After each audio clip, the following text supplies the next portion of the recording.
Bonsoir à tous et merci d'être avec nous dans ce nouveau journal. Voici tout de suite les principaux titres de l'actualité. Le débat sur le bois de rose s'invite à Timbazaz. Certains députés demandent la mise en vente des stocks de bois de rose saisis par l'État. Proposition dénoncée par l'Alliance Voargas. Madagascar accueillera la Coupe d'Afrique des Nations de rugby à partir du 28 juin prochain. En parallèle, les éliminatoires en vue du mondial de rugby de 2015 à Londres. Les enjeux sont importants pour les maquis de Madagascar. Dans l'actualité internationale, ce scandale qui fait frémir l'Irlande, les ossements de près de 800 enfants ont été retrouvés dans un ancien couvent. L'établissement aujourd'hui fermé accueillait à l'époque des filles mères.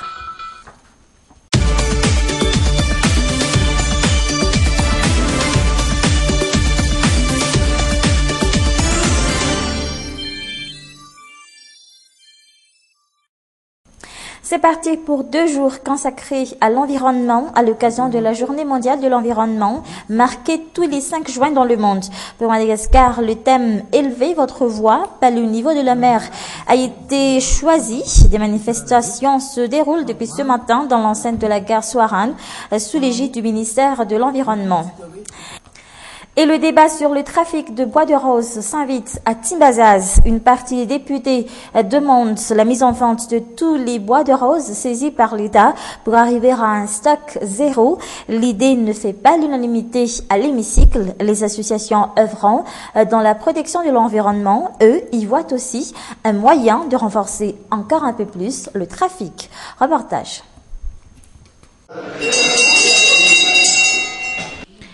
Après les avantages, place au bois de rose. Comment mettre fin au trafic illicite de bois de rose? Certains de ces députés ont sans doute la réponse, car trempés dans des affaires de bois de rose. L'idée de la mise en vente de tous les stocks de bois de rose saisis par l'État est mise sur la table. Mais très vite, les députés se rendent compte que cela risque fort de prendre du temps, ce genre d'opération exigeant beaucoup de démarches administratives. Le président de l'Assemblée nationale l'a d'ailleurs rappelé à ses pairs. D'autres exigent l'ouverture d'une enquête, surtout concernant les stocks de bois de rose retrouvés hors de nos frontières. Les organisations de la société civile œuvrant pour l'environnement, comme l'Alliance Voargas, dénoncent la mise en vente des stocks de bois de rose. Cela risque de renforcer encore un peu plus le trafic illicite, car dans ce cas-là, la vente serait normalisée. Pour l'instant, on ignore réellement le volume de bois de rose saisi par l'État dans tout Madagascar. Aucune mesure ferme n'a été prise pour mettre un cran d'arrêt à ce phénomène. Et depuis le début de l'année, on assiste impuissant à une recrudescence du trafic de bois de rose. Les trafiquants profitant de la période de flottement dans l'administration pour opérer en toute quiétude. On reste toujours à Timbazaz. Les langues commencent à se délier à Timbazaz après la tentative de vote d'une motion de censure mardi dernier contre le gouvernement de Koul-Roger. Certains députés confirment qu'ils ont bel et bien été payés pour ne pas passer au vote. En revanche, les mêmes élus du peuple pointent du doigt les journalistes d'avoir propagé de fausses nouvelles à ce sujet. Reportage.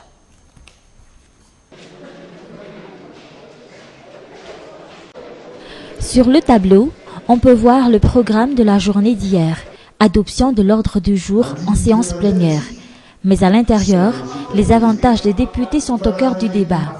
Mais pas que les avantages. Les journalistes aussi sont à l'honneur, mais d'une autre manière. Ici, les journalistes sont traités de menteurs. À les entendre, les journaux ne seraient pleins que de fausses nouvelles, susceptibles de créer des troubles.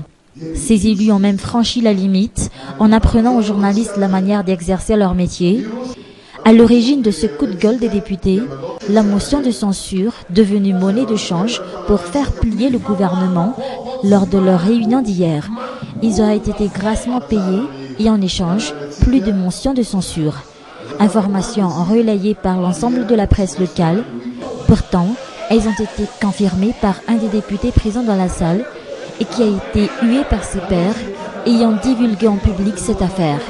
Ce qui n'a fait que confirmer les dites informations taxées de mensonges par les députés au grand désespoir des détracteurs de la presse malgache. Parlons à présent de sécurité. Si les autres communes rurales situées dans la périphérie de la capitale vivent actuellement dans la terreur, ce n'est pas le cas pour la commune rurale d'Alassour. Depuis plusieurs mois, les attaques à main armée ne sont plus qu'un mauvais souvenir pour les habitants de cette commune. Est-ce un calme précaire? L'enquête est signée Thiour Arissou. Alassour est une des rares parties de la capitale et ses périphéries qui sont rassurées en termes d'insécurité. Et pour cause, la commune Alassour a adopté une stratégie hors du commun pour veiller à la sécurisation des lieux.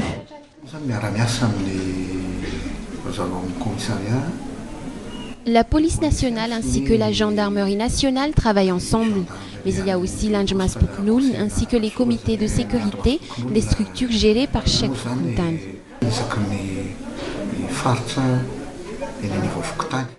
Une stratégie apparemment efficace car depuis janvier 2014, les actes de banditisme se font rares à Alassour. Aucune attaque à main armée n'a été enregistrée en l'espace des 3 derniers mois. En l'espace de 3 mois, on n'a retenu aucune attaque à main armée ici à Alassour.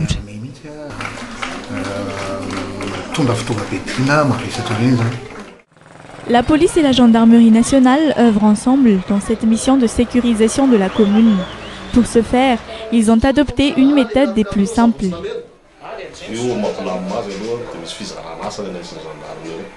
Les tâches sont bien réparties et bien définies pour les 2 corps. Il n'y a aucun risque de confusion, d'autant plus qu'Alassour comporte 2 secteurs, le nord et le sud. Toutes les 2 semaines, la gendarmerie nationale ainsi que la police nationale alternent la sécurisation de ces 2 secteurs. Mais jusque-là, nous nous organisons bien.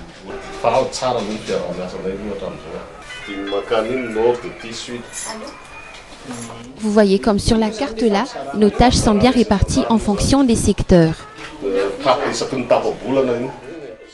Les forces de l'ordre certifient qu'ils ne peuvent agir seuls. Dans cette répression de l'insécurité, le Fuknul y est aussi pour beaucoup. Parallèlement à tout cela, on travaille en étroite collaboration avec les habitants à travers les Anjmas Puknul. Les cas majeurs en termes d'insécurité ont été vaincus par cette étroite collaboration entre les forces de l'ordre et le Fuknul à Alassour. Alassour qui, rappelant, est une commune de 20 Fuktan y rassemblant plus de 45 000 habitants. Pour la 3e fois consécutive, Madagascar sera encore le pays hôte de la Coupe d'Afrique des Nations de rugby 2014. Il s'agira aussi de matchs éliminatoires pour la Coupe du Monde de 2015 à Londres. Les enjeux sont donc énormes pour les maquis de Madagascar. Ils devront affronter les équipes kenyanes, namibiennes et zimbabwéennes à partir du 28 juin prochain. Seul problème, la Fédération malgache de rugby est encore une fois confrontée au problème de conformité du terrain qui va accueillir les matchs. En l'occurrence, le stade municipal de Mamasne, prévu aussi accueillir les festivités pour la fête nationale du 26 juin. La commune urbaine d'Antananarivo aurait refusé l'accès aux équipes le 27 juin, soit une journée avant le début des matchs, ce qui n'est pas conforme aux règles internationales.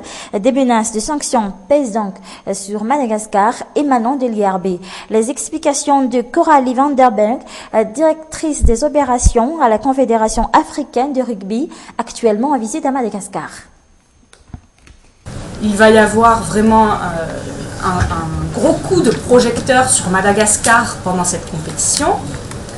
Nous faisons venir des médias d'Afrique, mais aussi d'Europe, d'Angleterre, de France. Tous les matchs vont être diffusés en Afrique via les chaînes de Supersport et dans l'océan Indien via Canal+. Les magazines rugbystes européens vont récupérer les images pour montrer les temps forts de la compétition. Et dans le reste du monde, les passionnés de rugby, qui sont très nombreux, pourront suivre les matchs sur Internet. Malheureusement, si donc le stade n'est pas mis à disposition de notre compétition dans un état acceptable, ce ne sera pas possible. Donc je profite de cette occasion pour faire un appel aux responsables de la commune et autres autorités malgaches qui ont pouvoir de décider pour les sensibiliser sur ce problème qui est vraiment réel pour nous J'espère que c'est cette décision qui sera prise de façon à ce que la manifestation, les qualifications de la Coupe du Monde se déroulent comme prévu à Madagascar et permettent d'ailleurs la promotion de la ville d'Antananarive et de Madagascar en général. En Baranoussibé, pour terminer ce journal, le festival d'Ouni débute officiellement ce jour. Il s'agit de la 24e édition du festival qui ne prendra fin que le 8 juin prochain. Et comme chaque année, un carnaval riche en couleurs à travers l'île ouvre les festivités. Une aubaine pour le tourisme local, mise à mal pendant plusieurs mois par la décision du gouvernement français de classer l'île au parfum en zone orange en matière d'insécurité. Une zone orange levée depuis le 21 mai dernier. Et c'est ainsi que s'achève cette édition. Merci à vous de l'avoir suivi jusqu'à la fin. Excellente soirée en notre compagnie. Au revoir.